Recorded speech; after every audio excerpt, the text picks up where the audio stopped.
তো হ্যালো বন্ধু, আজকে ভিডিওটা শুরু করি যে আপনারা ওয়াচ টাইম কিভাবে দেখবেন। তো আপনারা যারা নতুন ইউটিউবার নতুন চ্যানেল খুলেছেন বা অনেকেই আগে চ্যানেল খুলেছেন কিন্তু আপনারা জানেন না যে কিভাবে গুগল ক্রোম থেকে ওয়াচ টাইম দেখে। তো আপনাদের খুবই ইচ্ছে হয় যে আমার চ্যানেলের কতটা ওয়াচ টাইম হয়েছে, খুবই ইচ্ছে হয় দেখতে। তো সাবস্ক্রাইবটা তো আইটি স্টুডিও থেকে হয়তো দেখতে পান, তো সাবস্ক্রাইবটা দেখতে পান কিন্তু ওয়াচ টাইমটা ঠিক মতো বুঝতে পারেন না বা ঠিক মতো কতটা হয়েছে দেখতে পারেন না। তো ক্রোম থেকে আজকে দেখিয়ে দেবো যে আপনারা সুন্দরভাবে কিভাবে আপনার চ্যানেলের কতটা ওয়াচ টাইম হয়েছে কিভাবে দেখবেন। তাহলে চলুন বন্ধুরা, গুগল ক্রোম থেকে কিভাবে ওয়াচ টাইম দেখিয়ে দিই এবং আপনারা কিভাবে আপনাদের চ্যানেলের ওয়াচ টাইম দেখবেন গুগল ক্রোম থেকে শিখিয়ে দিই। তো আমার ভিডিওটা ভালো লাগলে একটি লাইক করে দেবেন এবং আমার চ্যানেলটিকে সাবস্ক্রাইব করে নোটিফিকেশনটা অল করে নেবেন।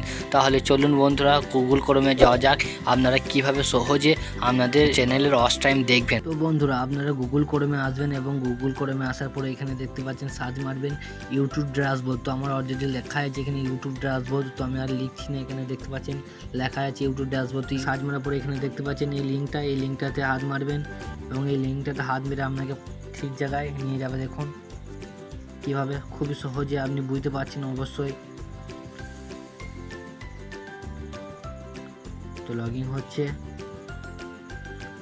এই সাইডে দেখতে পাচ্ছেন, সাইডে একটু জুম করে দিই, দেখতে পাচ্ছেন, আর একটু জুম করি, দেখতে পাচ্ছেন এটা এই ডলারে এখানটা ক্লিক মারবেন।